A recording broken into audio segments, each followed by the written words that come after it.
আমার বন্ধুগণ, গুনাহ থেকে দূরে থাকবো কেন? গুনাহ থেকে আল্লাহ তাআলা আমাদেরকে দূরে থাকতে বলছেন কেন? গুনাহের এক নম্বর ক্ষতি হলো এই, গুনাহ করার দ্বারা ইহসান, অনুগ্রহ, দান এটা ভুলে যাওয়া হয়। গুনাহ যে করে সে যেন আল্লাহর ইহসান ভুলে গেল, আল্লাহর দান অনুদান ভুলে গেল, আল্লাহ পাকের দয়া সে ভুলে গেল।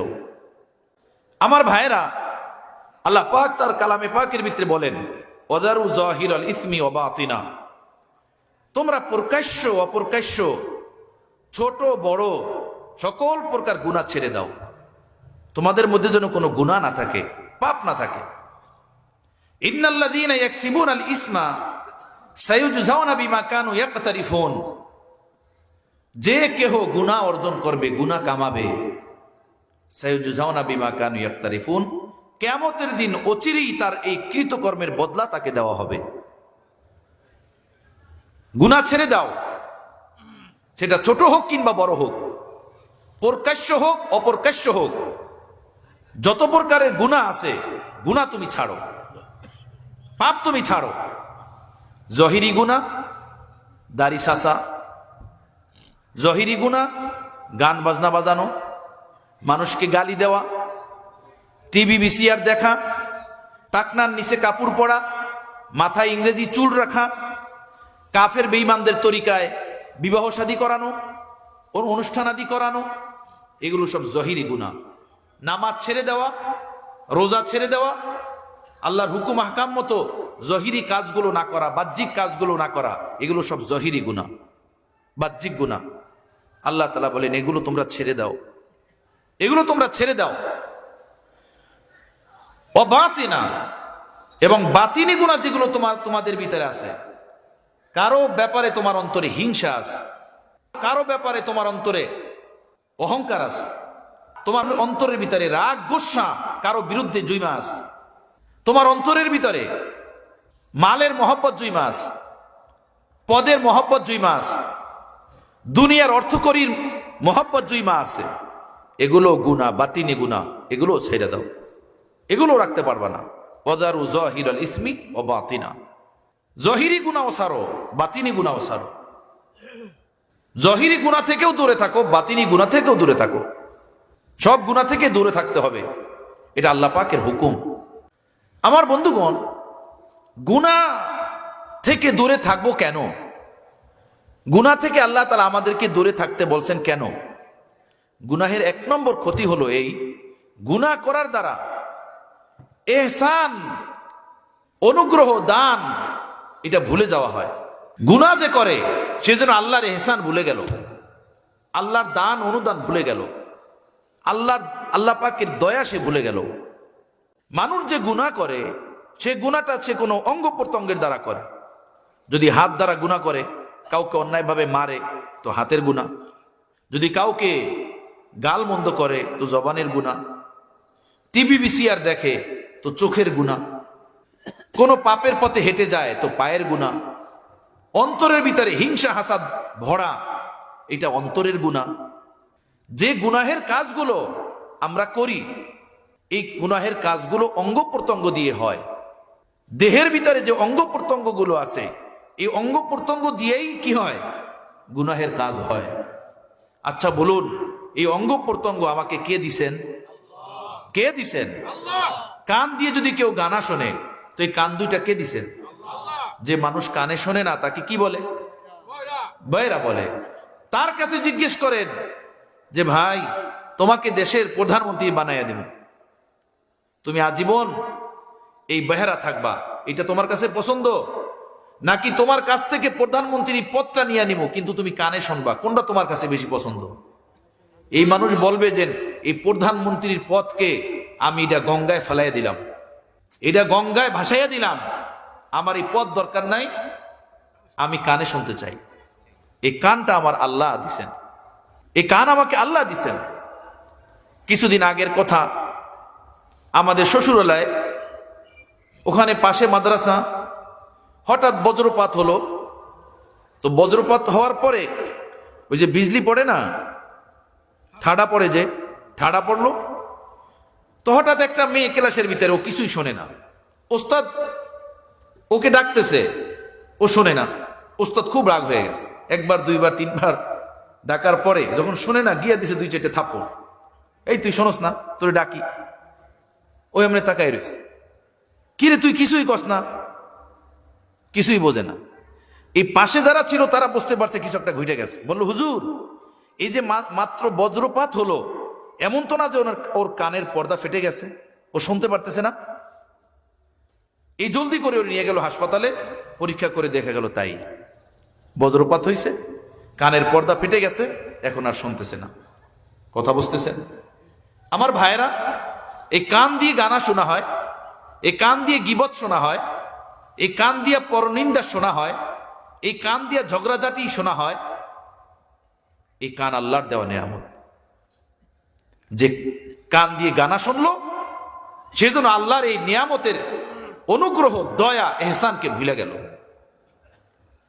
চোখ দিয়ে মানুষ কুদৃষ্টি করে, ভিন নারীদেরকে দেখে, ভিন নারীরা ভিন পুরুষদেরকে দেখে। এই চক্ষু আল্লাহ পাকের নিয়ামত। যে চোখ গলদ কাজের ভিতরে ব্যবহার করে, ভিন নারীদের রূপ লাবণ্যতা দেখে, টিভিবিসি আর ফেসবুকের ভিতরে ডুইবা থাকে, সেজন্য আল্লাহর এই নিয়ামত, আল্লাহর এই এহসান, আল্লাহর এই দয়া, এটা ভুলে গেল। মায়ের গর্ভে আল্লাহ চক্ষু দান করছেন আমাদেরকে, চক্ষু দিছেন। এই 2টা চক্ষু যদি না থাকে, ওই মানুষটা অন্ধ। সারাটা পৃথিবী তার কাছে কানা, সারা দুনিয়া তার কাছে অন্ধকার। জয়পরা ব্রিজের উপরে কয়েকটা বাচ্চা ওখানে ভিক্ষার জন্য বসে থাকে, আল্লাহ আল্লাহ জিকির করে, আর বলে বলে ভাই আমি অন্ধ, আমি কিছু দেখতে পারি না, আমাকে কিছু দিয়ে যান। এই 2টা চক্ষু আল্লাহ আমাকে দান করছেন। তো যে চোখ দিয়ে নাফরমানি করে, সেই জন্য আল্লাহ পাকের এই চোখের নিয়ামত, এহসান, দয়া, মেহেরবানি সে ভুলে গেল। এইভাবে হাত, পাও, জবান, অঙ্গ প্রত্যঙ্গের যেই অংশটা দিয়ে, যেই অঙ্গটা দিয়ে বান্দা কোনো গুনাহ করে, এই গুনাহ করার দ্বারা সেজন্য আল্লাহ পাকের এহসান ভুলে গেল, আল্লাহ পাকের দয়া ভুলে গেল, আল্লাহ পাকের মেহেরবানি ভুলে গেল। আমার এই চক্ষু, আমার এই জবান, আমার এই হাত ও পাও, আমার মা, আমার বাবা, আমার মায়ের গর্ভের ভিতরে বানান নাই। এখানে সম্পূর্ণ আল্লাহ পাকের খাস মেহেরবানি, দয়া কাজ করছে। আল্লাহ যদি চাইতেন আমাকে একদমের বিপরীত করে দিতে পারতেন মায়ের গর্ভে। মায়ের গর্ভে করেন নাই, তাতে কি হয়েছে? এখনো যদি চান আল্লাহ তাআলা কারো চক্ষু নিয়ে নিতে তো পারেন না, কারো জবান বন্ধ করে দিতে পারেন না, কারো হাত শিল করে দিতে, প্যারালাইসিসে তা কারো হাত আক্রান্ত করে দিতে পারেন না। এভাবে হইতেছে, এভাবে হইতেছে। হরর সুস্থ মানুষ কথা বলতে পারে না, বিছনায় পড়ে গেছে। প্রতিদিন মসজিদে আসতো, এখন আর আসতে পারে না। আমার ভাইয়েরা, আল্লাহ পাকের দেওয়া এই নিয়ামত, এগুলো নাফরমানির ভিতরে ব্যয় করা, এর মানে হলো আমি আল্লাহর এই নিয়ামতকে নিয়ামত মনে করলাম না, আল্লাহর এই নিয়ামতকে ভুলে গেলাম, আল্লাহর এই এহসান, দয়া ভুলে গেলাম। আমার ভাই, দুনিয়াতে নেতা, শিল্পপতি, বড় লোক, আত্মীয় স্বজনের মধ্যে দানবীর অনেক থাকেন, যারা সাহায্য সহযোগিতা করেন। তো আমরা দুনিয়াতে দেখি যে নেতার সাহায্যের কারণে নেতার সামনে সে জুইকা থাকে, নেতার নাফরমানি করে না। শিল্পপতির সাহায্য সহযোগিতা দানের কারণে শিল্পপতি সর্বদা কৃতজ্ঞতা আদায় করে, তাই না? তার বিরুদ্ধাচারণ করে না, তার বিরুদ্ধে কথা বলে না। দুনিয়াতে আমরা এভাবে অহরহ দেখি, কারো উপরে কারো দানের হাত থাকলে, অনুগ্রহের হাত থাকলে সর্বদা তার সামনে সে জুইকা থাকে, তার সাথে সে নাফরমানি করে না, নাফরমানি করতে পারে না। কথা বুঝতেছেন? তো এই দুনিয়ার কোন মানুষের দান অনুদান আমার উপরে বেশি না, আমার আল্লাহর দান অনুদান আমার উপরে বেশি। ইমানদারির সাথে বিবেচনা করলেই হয়, ইমানদারির সাথে ফয়সালা করলেই হয়। আমি দেখবো যে আমার বিন্দু বিন্দু, জাররা জাররা আল্লাহ পাকের অনুগ্রহে ডুবা, আল্লাহ পাকের এহসানে ডুবা। আমাদের মুন্সিগঞ্জের এক শিল্পপতি মারা গেলেন। মারা যাওয়ার আগে আমারই এক দোস্ত, তার ক্লোজ, তার কাছে ছিলেন।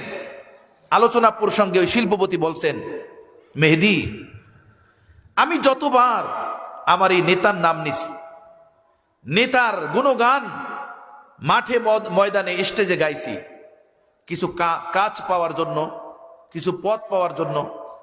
আমি আফসোস করতেছি আমার ওই জীবনের উপরে যে আমি ততবার যদি আল্লাহর নাম নিতাম, ততবার যদি আমি আল্লাহকে ডাকতাম, তো আমি আজকে আল্লাহর খাঁটি বান্দা হয়ে কবর যেতে পারতাম। কিন্তু আমি আফসোস করি যে কিছু পদ পদবি, কিছু মাল পাওয়ার জন্য এভাবে নেতা করছি, নেতার সামনে ঝুঁকে ছিলাম, এভাবে জীবনটা পার করে দিছি। আজকে আল্লাহর সাথে সম্পর্ক ছিন্ন করে, জিন্দিগি ব্যয় করে এখন খালি হাতে কবরে যাইতেছি।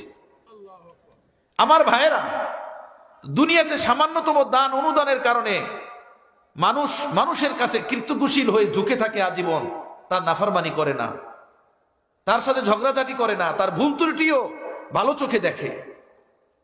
একটা কুকুর বাড়ির ফ্যান খায়, হাড্ডি খায়, পচা ভাত খায়, ওই কুকুরটাও মালিককে দেখলে দৌড়াই লেজ লড়াইতে থাকে, মাথা নোয়াইয়া দেয়, ওই রাস্তা পর্যন্ত, বাজার পর্যন্ত মালিকের সাথে সাথে যায়, হাঁটে।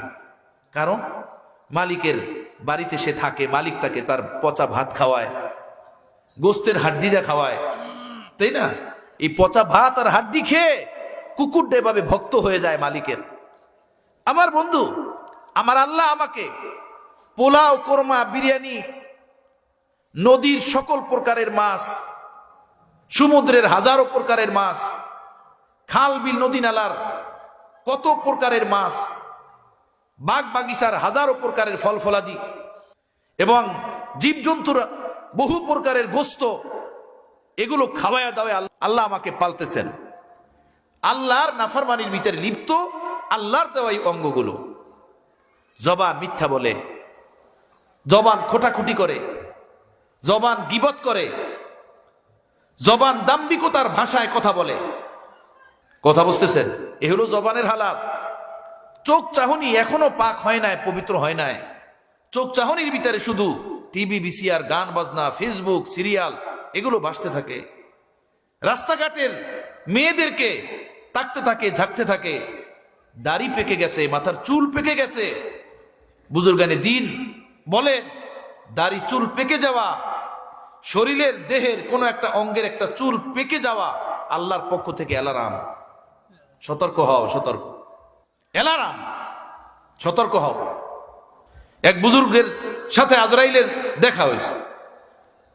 তো আজরাইলকে উনি জিজ্ঞেস করছেন যে ভাই, বন্ধুর বাসায় গেলে একটু খবর দেয় যে আমি তোমার বাসায় আসতেছি, চিঠি পাঠায়, ফোন করে, তোমরা কেমন মানুষ, সারা দুনিয়ার মানুষকে এভাবে নিয়ে যাও, তাদের জান কবজ করো, কোনোই আগে পয়গাম দেও না, আগে জানাও না। তো আজরাইল বলছে, ভাই শোনো, আমরা যত পয়গাম দেই, আমরা যত অ্যালার্ম দেই, এত অ্যালার্ম কোনো বন্ধু দেয় না, কোনো ব্যক্তি দেয় না, কিন্তু আমাদের অ্যালার্ম কেউ নেয় না, আমাদের পয়গাম কেউ গ্রহণ করে না। তুমি বলেন কিভাবে? বলে বহু, শোনো, কারো দাড়ির চুল পেকে যাওয়া এটা তার পয়গাম যে সময় ঘনাই আসছে। মাথার চুল পেকে যাওয়া এটা তার পয়গাম, সময় কাছে আসছে। বাবা হয়ে যাওয়া এটা পয়গাম, তোমার সময় কাছে আসছে। নানা নানি হয়ে যাওয়া, দাদা দাদি হয়ে যাওয়া এটা পয়গাম যে তোমার সময় কাছে আসছে। কোন রোগের ভিতরে আক্রান্ত হওয়া, জ্বরে আক্রান্ত হওয়া, ঠান্ডা কাশিতে আক্রান্ত হওয়া এটা পয়গাম যে সময় কাছে আসছে। এভাবে বারবার তার কাছে আমি পয়গাম পাঠাইতে থাকি, কিন্তু আমার পয়গাম কেউ নেয় না। আমার ভাইয়েরা, জিন্দিগি এভাবে আল্লাহর নিয়ামত খেতে খেতে পার হয়ে গেছে। আমি বুড়া হয়ে গেছি, 50-60 ওভার হয়ে গেছে আমার বয়স, কিন্তু আমার ঠোঁট দুইটা আজও পাক হয় না, আমার নজরটা আজও সাফ হয় না। আমি দাদা তুল্য, নানা তুল্য মানুষ হয়ে নাতির মতো, পুতির মতো ছেলে মেয়েদেরকে গলত নজরে রাস্তাঘাটে দেখি, টিভির ভিতরে দেখি, মোবাইলের ভিতরে দেখি, হারাম মজা দিলের ভিতরে নিয়ে নিয়ে হারাম স্বাদ আস্বাদন করি। আজও আমার চোখ দুইটা পাক হয় নাই, আজও আমার অন্তরটা খাহেসাত থেকে, হারাম নারীর চিন্তা চেতনা থেকে আমার অন্তরটা আমি পাক করতে পারি নাই, খালি করতে পারি নাই, সাফ করতে পারি নাই। আমার ভাইয়েরা, আল্লাহ পাকের এত নাজ নিয়ামতের ভিতরে আমি লালিত পালিত। আল্লাহর সবই নিয়ামতগুলো আমার জন্য আল্লাহ তাআলা বানিয়েছেন। আকাশের চন্দ্র সূর্য নক্ষত্র আমার জন্য, মেঘমালা বৃষ্টি আমার জন্য, গাছপালা সমস্ত ফল ফলাদি আমার জন্য, নদ নালাতে যত মাছ আছে সব আমার জন্য, ক্ষেত খামারে যত সবজি আছে, যত ধান চাউল গম আছে সব আমার জন্য। এগুলো শিয়াল কুকুর বানরে খায় না, মানুষ খায়। হ্যাঁ, মানুষ খায়। যত গোস্ত আছে সব আমার জন্য, এগুলো শিয়াল কুকুরে খায় না, মানুষ খায়। তবে হ্যাঁ, মানুষ, এটা মুখ্য উদ্দেশ্য, মানুষকে খাওয়ানোর জন্য আল্লাহ তাআলা এগুলো বানাইছেন। মানুষের সাথে সাথে অন্য পশু পাখি, অন্য জানোয়ার এটাকে ভোগ করে। এটা এমনই যেমন বিবাহের অনুষ্ঠানে দুলা দুলহান তাকে মুখ্য উদ্দেশ্য, দুলা দুলহানকে উদ্দেশ্য করে দুলা দুলহানের হাজারো বন্ধু বান্ধব আত্মীয় স্বজনরা খায়। যদি দুলহা দুলহানই না থাকে তো ওখানে বিবাহের অনুষ্ঠানই হয় না। ওই অনুষ্ঠান কোন অনুষ্ঠানই না। কি বলেন যে দুলহা নাই দুলহান নাই? কেউ মুরগি পোলাও খাবে সেখানে? কিসের মুরগি পোলাও? দুলা নাই দুলহান নাই। আমার ভাই, এই জমিনের দুলা দুলহান হলো মানুষ। মানুষ হলো আশরাফুল মাখলুকাত। এই মানুষের জন্য আল্লাহ পাক তামাম নিয়ামত বানাইছেন। তামাম নাজ নিয়ামত আল্লাহ তাআলা আমার আপনার জন্য সৃষ্টি করছেন। মানুষ খাবে, মানুষ খাওয়ার সাথে সাথে পশু পাখি জানোয়ার যা কিছু আছে তারাও খাবে, কিন্তু মানুষ হলো মূল। ইন্নাদ দুনিয়া খুলিকাত লাকুম ওয়া আনতুম খুলিকতুম লিল আখিরাহ। এই দুনিয়া আমি তোমাদের জন্য বানিয়েছি, তোমাদের জন্য বানিয়েছি। হে মানুষ, তোমাদের জন্য এই দুনিয়া। আমার ভাইরা, আল্লাহু আকবার, আল্লাহু আকবার। ফলের কত প্রকার, সব আমরা খাই। কি ফল আমার বাড়ির কুকুর খায়, আমার বাড়ির বিড়াল খায়? কি আনার আইনা কখনো কুকুরের সামনে দিছেন কাইটা? মালটা আইনা কখনো কুকুরের সামনে কাইতে দিছেন? তরমুজ আইনা কখনো বিড়ালের সামনে কাইতে দিছেন? সব ফল আমি খাই, সব মাছ আমি খাই, সব গোস্ত আমি খাই, সব রুটি আমি খাই। এই সব তোমার জন্য। তুমি কার জন্য? তুমি শয়তানের জন্য? তুমি ইবলিসের জন্য? তুমি তোমার নফসের জন্য? তুমি দুনিয়ার এই নাজ নিয়ামত শুধু ভোগ করার জন্য? না, তুমি আমার জন্য। ওয়া আনতুম খুলিকতুম লিল আখিরাহ। তোমাকে বানাইছি আমার জন্য। তুমি তোমার হাত পা অঙ্গ প্রত্যঙ্গ দিয়ে আমার আল্লাহর গোলামি করবা। তোমার অঙ্গ প্রত্যঙ্গ দিয়ে আমার গোলামি ছাড়া আর কিছু যেন প্রকাশ না পায়। সব বানাইছি তোমার জন্য। তুমি খাবা, তুমি খেয়ে আমার ইবাদত করবা, আমারটা গাবা।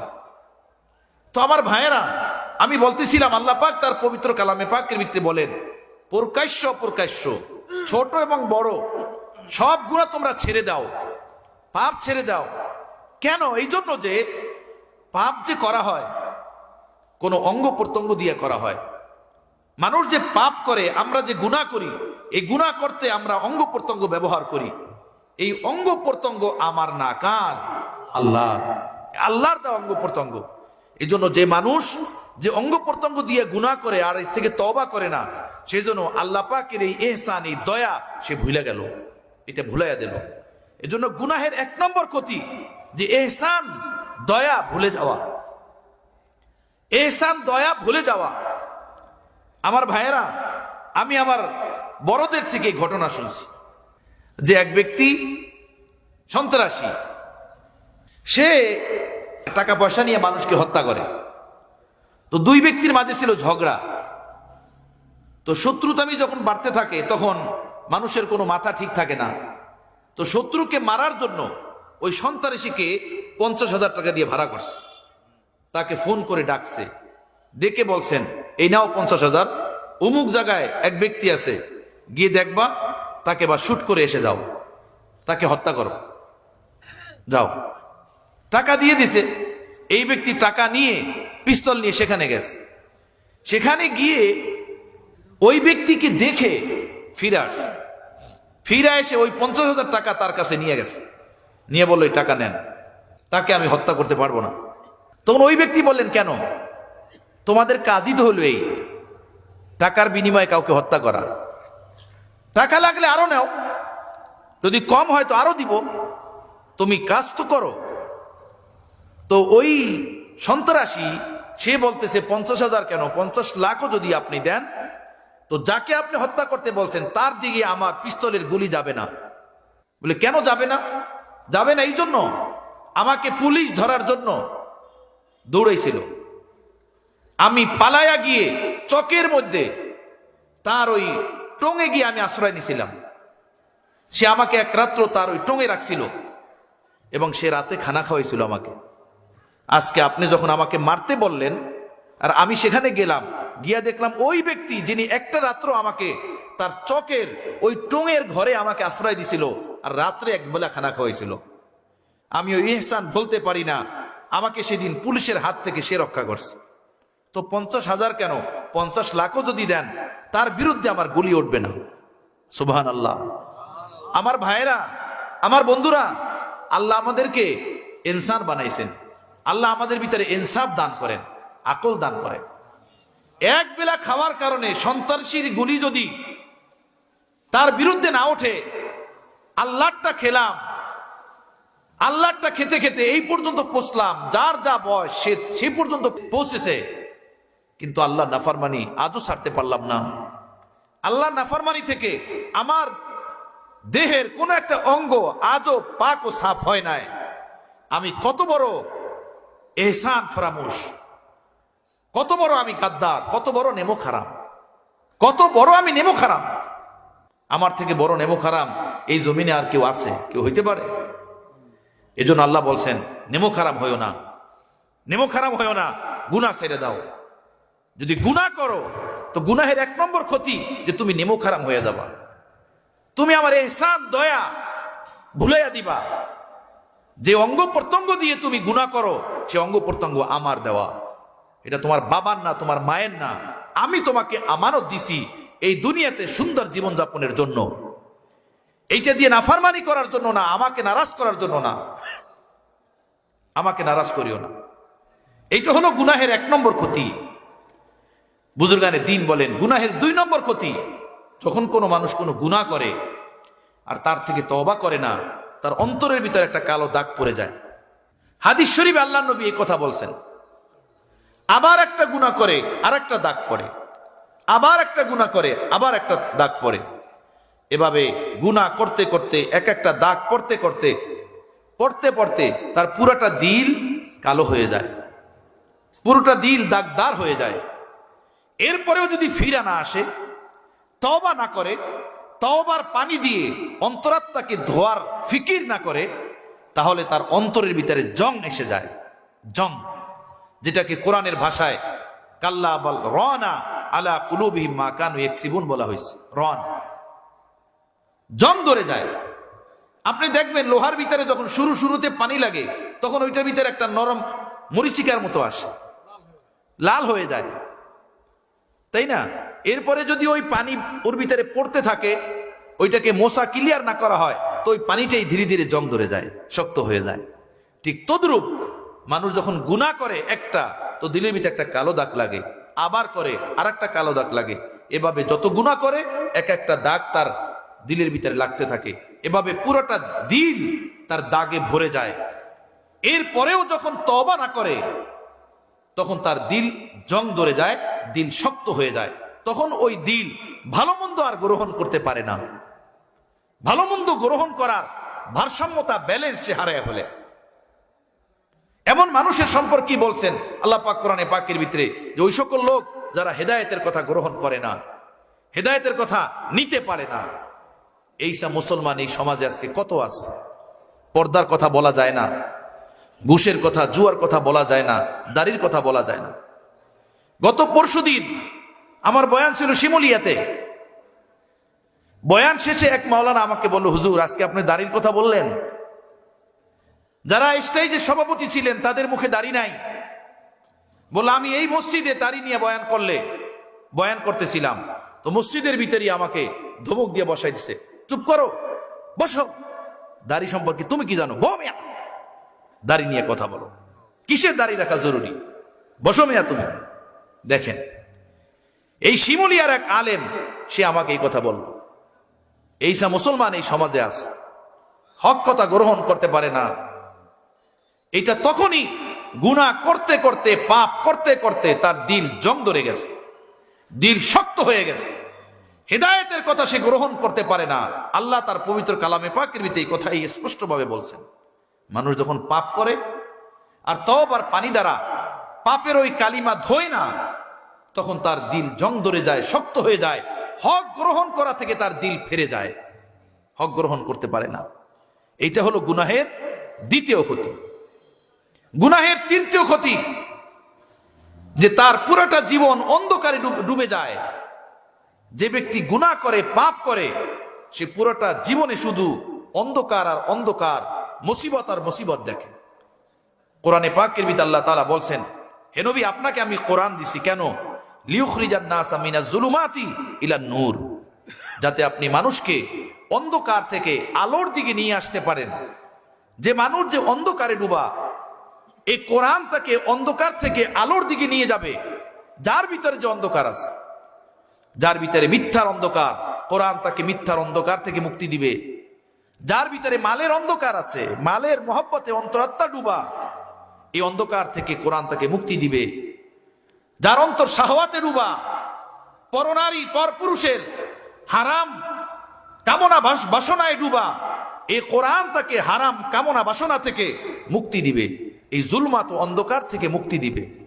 তো কোরআনের এই আয়াতের দ্বারা স্পষ্ট বোঝা যায়, কোরআন মানুষকে অন্ধকার থেকে মুক্তি দেয়। কোন অন্ধকার? যে অন্ধকারের ভিতরে সে লিপ্ত থাকে। অতএব গুনাহ এটা একটা অন্ধকার।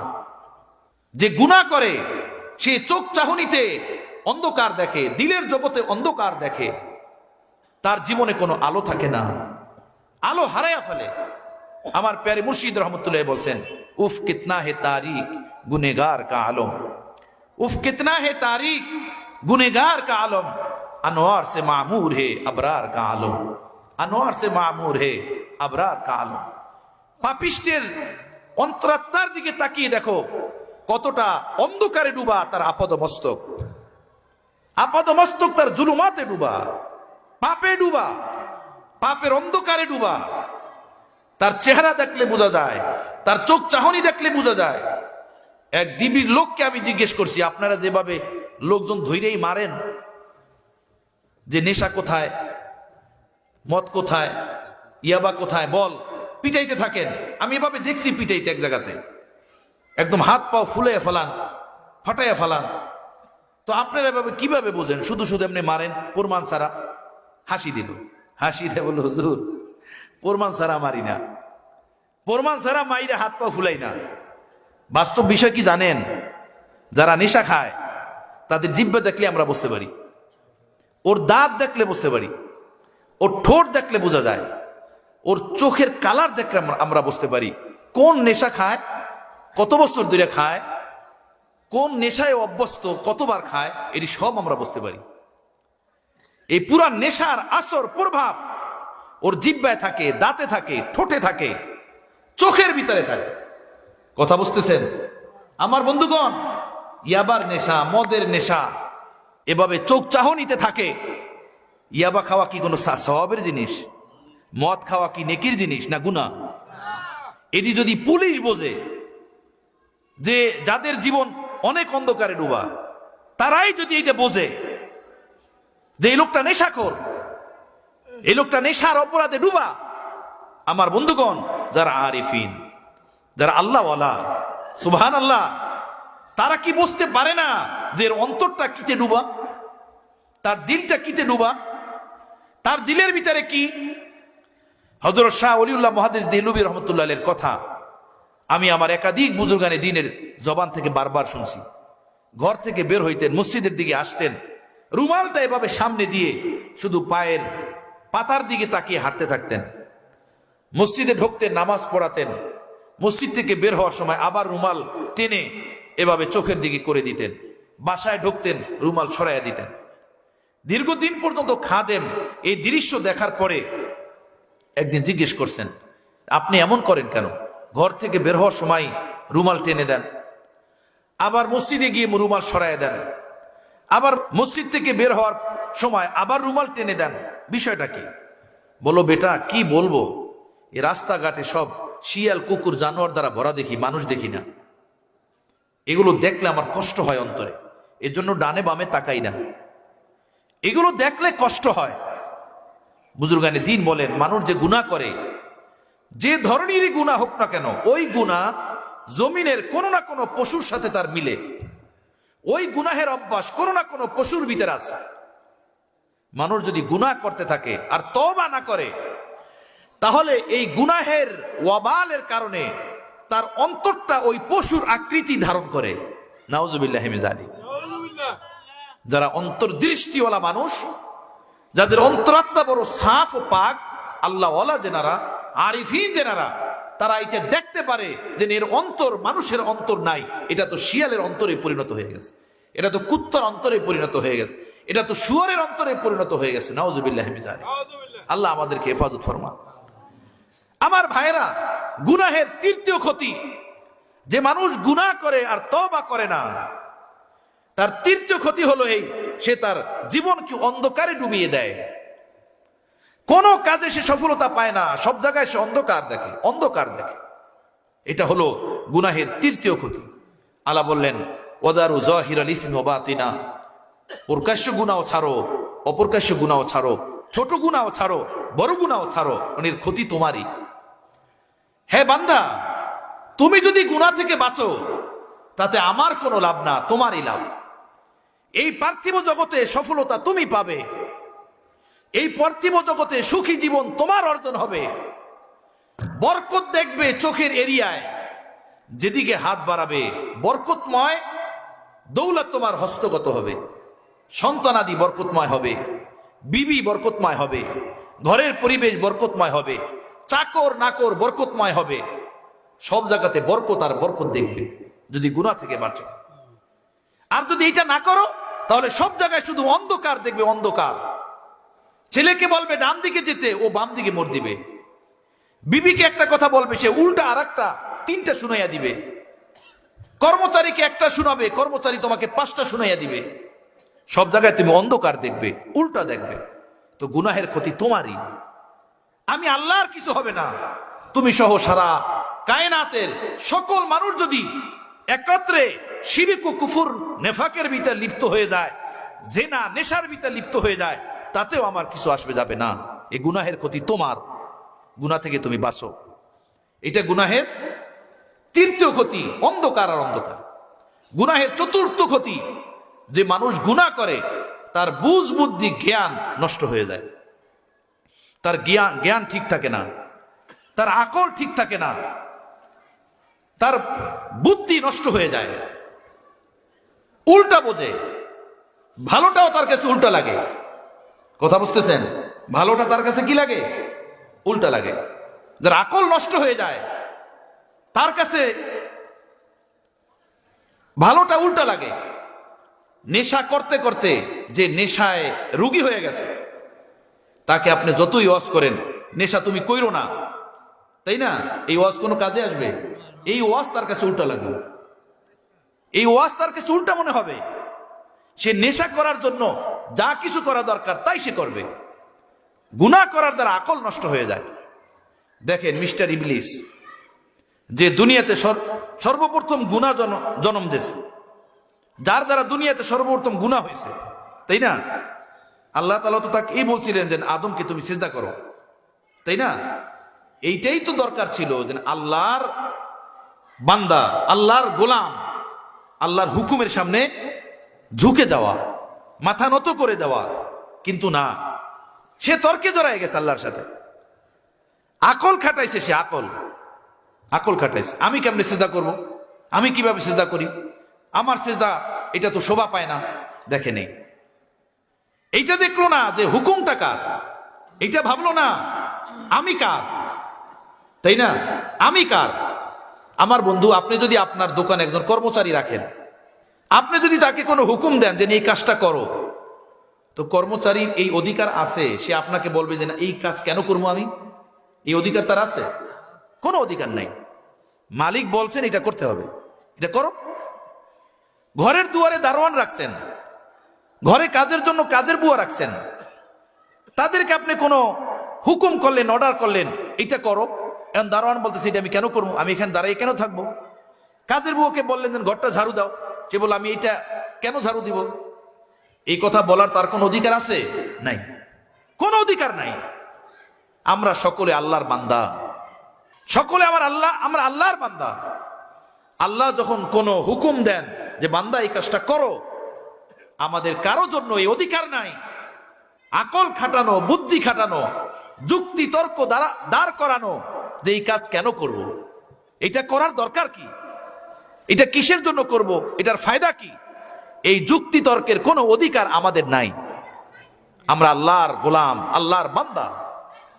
আল্লাহ তাআলা ইবলিসকে বলছে সিজদা করো, বললো না। কেন করব, কি কারণে করব? ফেরেশতাদেরকে বললেন সিজদা করো, ফাসাজাদাল মালাইকাতু কুল্লুহুম আজমাইন, সব ফেরেশতা একসাথে সিজদার ভিতরে পড়ে গেছে। সুবহানাল্লাহ, সকলে। আল্লাহ বলেন আচ্ছা আমার হুকুমের নাফরমানি, আকল খাটাইতেছো না, যুক্তি তর্ক দ্বারা করাইতেছো, ফখরুজ ফাইন্নাকা রাজিম, বের হও, এই দুয়ারে আর কোনোদিন তোমার আগমন ঘটবে না, এখান থেকে চিরতরে বিতাড়িত হও, এখানে থাকার কোনো অধিকার নাই। আল্লাহ তাআলা বের করে দিয়েছেন। আকল খাটাইতে নাই। যারা পাপ করে তাদের আকল নষ্ট হয়ে যায়। এক নম্বরে আকল নষ্ট হয়েছিল ইবলিসের, যে কারণে আল্লাহর হুকুমের সামনে ঝুঁকতে পারে নাই। ঠিক এই দুনিয়াতে যারা আল্লাহ নাফরমানি করে, তারা যুক্তি তর্ক দ্বারা করায়, এইটার কারণে ওইটা, ওইটার কারণে এইটা, সেইটার কারণে সেইটা, এমনটা হলো তো অমনটা হলো না কেন, এভাবে যুক্তি তর্ক দ্বারা করাইয়া আল্লাহ নাফরমানি করে। আমার ভাইরা, এ দলিল তার আকল নষ্ট, তার বুঝ বুদ্ধি নষ্ট। আকল খাটানো গোলামের কাজ না, বান্দার কাজ না। আল্লাহর হুকুমের সামনে ঝুঁকে যাওয়া, সেইটাই হলো বান্দার কাজ, সেইটাই হলো গোলামের কাজ। সুলতান মাহমুদ গজনবী রহমতুল্লাহ আলাই আমাদের ভারতের মহান এক বাদশা ছিলেন, ন্যায়পরায়ণ ইসলামী বাদশা ছিলেন, অনেক আদল ও ইনসাফ গার বাদশা ছিলেন। ওনার এক গোলাম ছিল আয়াজ। আয়াজকে উনি অনেক ভালোবাসতেন। আয়াজের বুঝ বুদ্ধির কারণে বাদশার মেজাজ বুঝতো। ছিল গোলাম, কিন্তু বাদশার মেজাজ বুঝতো, বাদশার অবস্থা বুঝতো। তো বাদশাহ তাকে অনেক আদর করতেন, ভালোবাসতেন, মহব্বত করতেন। এইটা মন্ত্রীদের কাছে ভালো লাগে নাই যে আমরা মন্ত্রী, আমরা প্রধানমন্ত্রী, আর বাদশাহ দেখি ভালোবাসে আয়াজকে বেশি। বাদশাহ চাইলেন আমি একটু পরীক্ষা করি।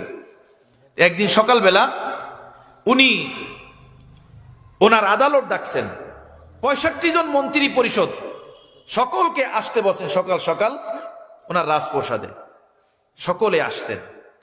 আসার পরে যিনি ছিলেন প্রধানমন্ত্রী, তার সামনে একটা মতি বের করছেন বাদশাহ। মতি বের করে বলছেন, বলুন তো এইটার দাম কি হবে, এটার মূল্য কি হবে? তো প্রধানমন্ত্রী যিনি, উনি বললেন, জাহাপনা এই মতিটার মূল্য এত, 200 গাধা বোঝাই করা স্বর্ণের যে মূল্য, 200 গাধা বোঝাই করা যে স্বর্ণের মূল্য, সেই পরিমাণ মূল্য এই মতির। সুবহানাল্লাহ, 200 গাধা কি পরিমাণ মাল বহন করতে পারে বলেন তো? 200 গাধা বোঝাই করা স্বর্ণের যে মূল্য, এই মতিটার মূল্য সেই পরিমাণ। আচ্ছা, বললো হ্যাঁ, এইটার কোনো মিসাল নাই, বদল নাই, এমন একটা মতি। বাদশাহ সুলতান মাহমুদ গজনবী রহমতুল্লাহ আলাই প্রধানমন্ত্রীকে বললেন, এটা ভেঙে ফেলান। এতে কি করবো? ভেঙে ফেলান। বললাম, জাহাপনা ক্ষমা চাই। কি বলেন? এই মতি ভেঙ্গে আমি নাফরমানির প্রমাণ দিব? আমার দ্বারা এটা হবে না। বাদশাহ সুলতান মাহমুদ গজনবী রহমতুল্লাহ আলাই প্রধানমন্ত্রীকে সাবাস দিলেন। এরপরে একটা রাষ্ট্রীয় পোশাক তাকে উপহার দিলেন, বলেন ঠিক আছে আপনি যান। এরপরে প্রধানমন্ত্রীর পরে যে তাকে ডাকছেন, তাকে ডেকে বলছেন, এই মতিটার মূল্য কেমন, কেমন হবে এই মতিটার মূল্য? ওই মন্ত্রী বললেন, জাহাপনা আপনার এই মতিটার মূল্য আপনার পুরা রাজত্বের অর্ধেক। পুরা রাজত্ব বিক্রি করলে যত মূল্য হবে, এই মতিটার মূল্য সে পরিমাণ। বাদশাহ বললেন যে এটা ভেঙে ফেলেন। তো ওই মন্ত্রী বললেন, আস্তাগফিরুল্লাহ, আমি এটা কিভাবে ভাঙতে পারি? এত বড় সম্পদ, এই নাফরমানির প্রমাণ আমি দিতে পারবো না, আমার দ্বারা সম্ভব না। বাদশাহ তাকেও সাবাস দিলেন। এরপরে এক রাষ্ট্রীয় পোশাক তাকে দিয়ে বিদায় দিয়ে দিলেন। এও গিয়ে পড়ছে, এক একজন এভাবে দূরে দূরে পড়ছে। একে একে করে 65 জন মন্ত্রীকে ভাগবে ডাকছেন উনি। কেহই এই মতি ভাঙতে রাজি হয় নাই, কেউ মতি ভাঙে নাই। সবার শেষ নিজের গোলাম আয়াজকে ডাকছেন। আয়াজকে ডেকে বলেন, আয়াজ এই মতিটা কেমন? তা আয়াজ গোলাম বলল, জাহাপনা এই মতির মূল্য যা বলবো তার থেকেও বেশি, যতটুকু বলবো তার থেকেও বেশি, এটা বইলা শেষ করা যাবে না। তো বাদশাহ সুলতান মাহমুদ গজনবী বললেন, এটা ভাঙ্গো, ভাইয়া টুকরা টুকরা করে দাও। বাদশার এই আদেশ শোনার পরে গোলাম আয়াজ মতি হাতে নিয়ে এমন ভাবে আসার দিছে বাদশার সামনে, একদম টুকরা টুকরা করে দিছে। সকলে কাফের কাফের বলে ডাক দিছে মন্ত্রীরা, কাফের একটা কাফের, জাহাপনা এটা একটা কাফের। আপনি এতদিন কাকে খাওয়াইলেন, এতদিন কাকে কাছে রাখলেন? দেখছেন জাহাপনা, আমাদের কথা শোনেন নাই, আপনি এরে কাছে রাখছেন। কি পরিমাণ নেমো খারাম! আপনার এই রাষ্ট্রের এই মহামূল্যবান মতিটা ভেঙ্গে টুকরা টুকরা করে দিল। বাদশাহ সুলতান মাহমুদ গজনবী এভাবে মন্ত্রীদের সব ভৎসনা শুনলেন। পরে আয়াজকে বলেন, আচ্ছা আয়াজ, এত দামি মতি কেহ ভাঙতে রাজি হলো না, 65 জন মেম্বার আন, কেহ এটা ভাঙতে হিম্মত করলো না, তুমি এটা ভেঙে দিলে, কি কারণে ভেঙে দিলে? তখন গোলাম আয়াজ উনি বললেন, গুফত আয়াজ আয় মোহতারানে নামুর, গুফত আয়াজ আয় মোহতারানে নামুর, আমরে সে বেহতার বকিমত ইয়া গহার, আমরে সে বেহতার বকিমত ইয়া গহার। হে মন্ত্রী পরিষদের লোকেরা, বলুন এই মতির মূল্য বেশি নাকি আমাদের যিনি মহামান্য রাজা ওনার হুকুমের মূল্য বেশি? আপনাদের কাছে রাজার হুকুমের কোনো মূল্য নাই, রাজার অর্ডারের কোনো মূল্য নাই, রাজার আদেশের কোনো মূল্য নাই। আপনাদের নজরে এই মতির উপরে, বাদশার জবানের উপরে না, বাদশার কথার উপরে না। এই জন্য আপনারা মতি ভাঙতে পারেন না, রাজার কথাকে ভেঙে দিছেন, রাজার অর্ডারকে ভেঙে দিছেন, রাজার হুকুমকে ভেঙে দিছেন। আপনারাই বলুন, বাদশার হুকুমের মূল্য বেশি নাকি মতির মূল্য বেশি? সকলে মাথা নিচু।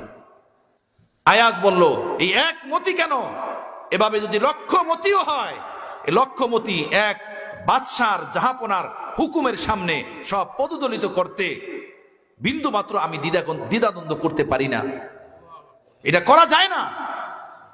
বাদশার হুকুমের সামনে, অর্ডারের সামনে মতির কি মূল্য আছে, মতির কি দাম আছে?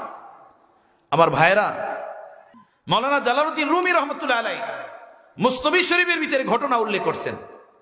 উল্লেখ করে বলেন, এই 65 জন মন্ত্রীরা আকল খাটাইছে, মাথার ব্রেন খাটাইছে, যুক্তি তর্ক দাঁড় করাইছে। অনেক দামি মূল্যবান মতি, এটা আমাদের রাষ্ট্রের মহাসম্পদ, আমরা এটা কিভাবে ভাঙ্গি, কিভাবে নষ্ট করি? বাদশা বললেই তো হবে না, বাদশা বললেই তো করা যায় না। আকল খাটাইছে, কিন্তু বাদশার হুকুম দেখে নাই, বাদশার অর্ডার দেখে নাই, মতি ভাঙতে রাজি হয় নাই, বাদশার অর্ডারকে ভেঙে দিছে, বাদশার হুকুমকে ভেঙে দিছে। মাওলানা জালালউদ্দিন রুমি রহমতুল্লাহ আলাইহি বলেন, ঠিক এমনি ভাবে গুনাহ করার দ্বারা আকল নষ্ট হয়ে যায়। যে মানুষের আকল নষ্ট, যে মানুষের বুঝ বুদ্ধি নষ্ট, তারা প্রতিনিয়ত আল্লাহর হুকুম ভাঙ্গে। তার খাহেসাতে নফস ভাঙতে রাজি না, মিথ্যা ছাড়তে রাজি না, সুদ ছাড়তে রাজি না, হারাম ছাড়তে রাজি না।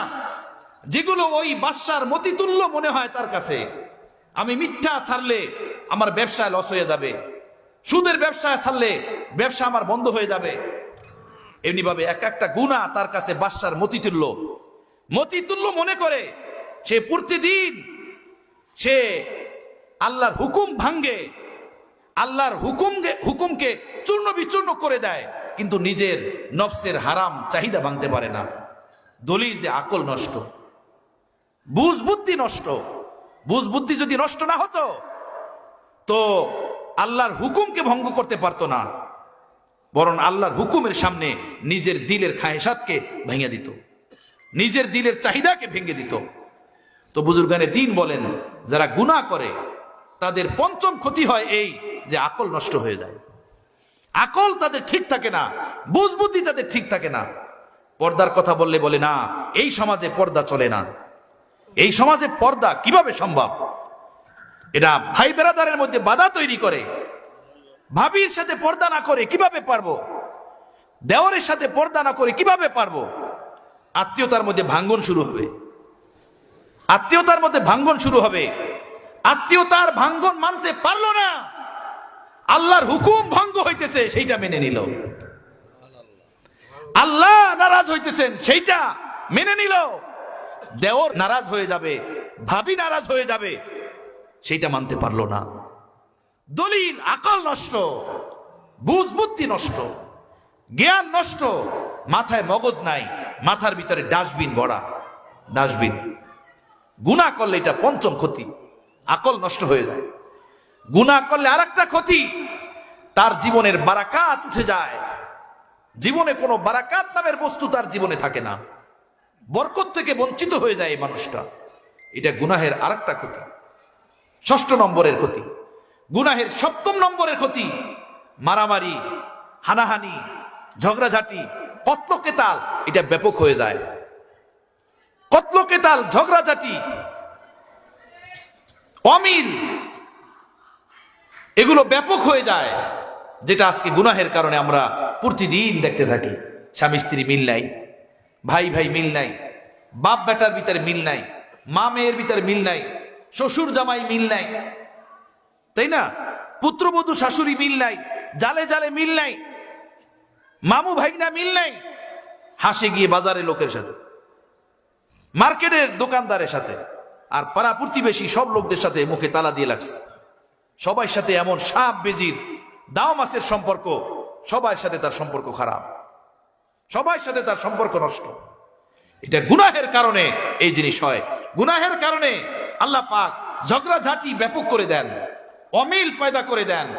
মানে আল্লাহকে যে নারাজ করছে যাদের কারণে, আল্লাহ পাক বলেন এই লোকদেরকেই আমি তোমার উপরে নারাজ করে দেব।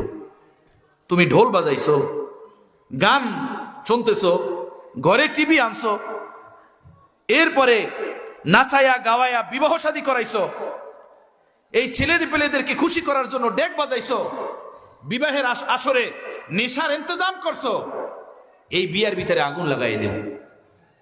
এই বিয়ার ভিতরে লড়বে, সব লড়বে। কথা বুঝতেছেন? আল্লাহকে নারাজ করে যে দুনিয়ার মানুষকে খুশি করার জন্য আল্লাহ তাআলা বলেন এই দুনিয়ার মানুষগুলো কি আমি তোমার উপরে নারাজ করে দিব। এই ছেলেকে, এই মেয়েকে, যাদেরকে ডক্টর ইঞ্জিনিয়ার বানানোর জন্য, যাদের জন্য বাড়ি গাড়ি বানানোর জন্য তুমি স্বপ্ন দেখছো, পুরোটা জীবন বিলীন করে দিছো, তোমার উপরে তারা খুশ থাকবে না, তোমার উপরে তারা নারাজ থাকবে, তোমার উপরে তারা অসন্তুষ্ট থাকবে। আমি এরকমের ডজনও ঘটনা জানি যাদের ছেলেরা এসে আমার কাছে অভিযোগ করছে। আমি যখন বাবার এহসানাত তাদের সামনে তুলে ধরছি, চোখের পানিতে তারা বুক ভাসায় দিচ্ছে।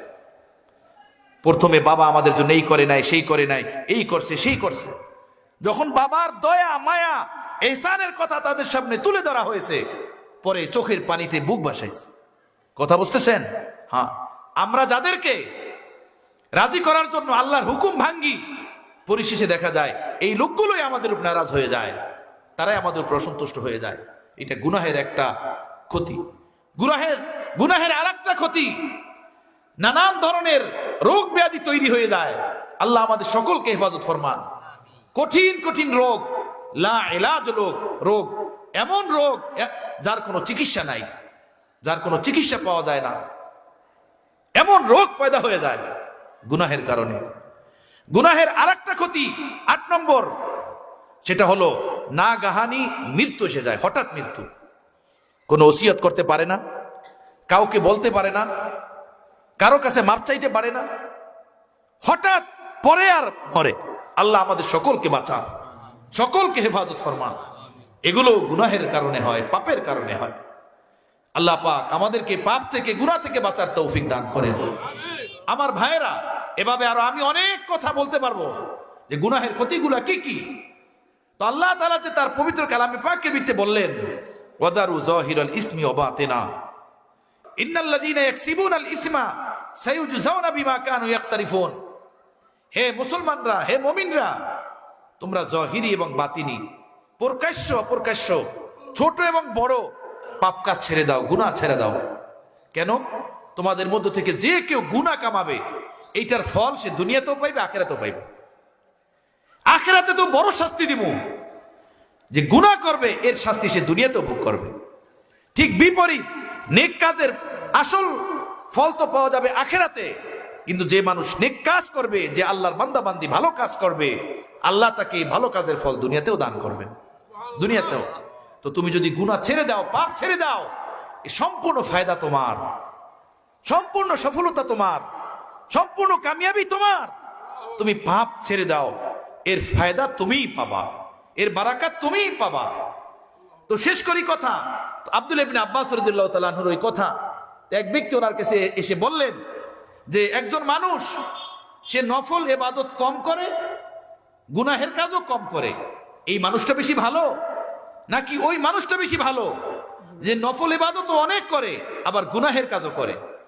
তো হযরত আব্দুল্লাহ ইবনে আব্বাস রাদিয়াল্লাহু তাআলা আনহু বললেন, লা আদিলু বিসালামা, আমি দুইজন মানুষকে এক পাল্লায় ওজন করতে পারি না, দুইজন মানুষ এক না, অবশ্যই দুইজনের মধ্যে ব্যবধান।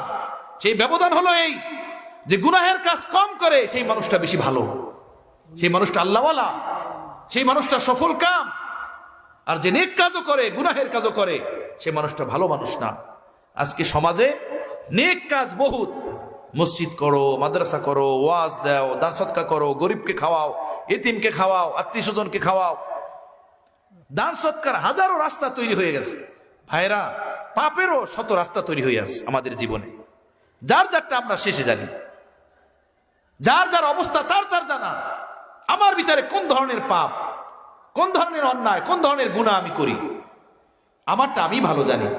তো ভাইরা, নেক কাজ তো আমরা করি আলহামদুলিল্লাহ। এই রাত গভীর পর্যন্ত আপনারা বসে আছেন মাহফিলে, অবশ্যই কষ্ট আপনাদের হচ্ছে, মাগরিবের পর থেকে বসে আছেন। দেখেন কত ভালো কাজ, এই নেক কাজ আপনারা বসে আছেন। এভাবে আমরা অনেক নেক কাজ করি, কিন্তু দেখা যায় আমাদের দ্বারা অনেক গুনার কাজও হয়ে যায়। আমরা যদি হিম্মত করে এই নেক কাজ করার সাথে সাথে গুনাহের কাজগুলো ছেড়ে দিতে পারি, তো আমরা আল্লাহর ওলি হয়ে যাব, জান্নাতি মানুষ হয়ে দুনিয়াতে জীবন যাপন করব, জান্নাতি মানুষ হয়ে কবরে যেতে পারবো। চাই না জান্নাতি মানুষ হয়ে দুনিয়াতে বসবাস করতে? কে কে চাই? আমি তো চাই, আপনারাও চান। আল্লাহ সকলকে কবুল ফরমান, জান্নাতি বানায়া দুনিয়াতে জিন্দা রাখেন, জান্নাতি বানাইয়াই দুনিয়া থেকে আল্লাহ পাক আমাদেরকে উঠাইয়া নেন কবরের জগতে। ওয়া আখিরু দাওয়ানা আনিল হামদুলিল্লাহি রাব্বিল আলামিন।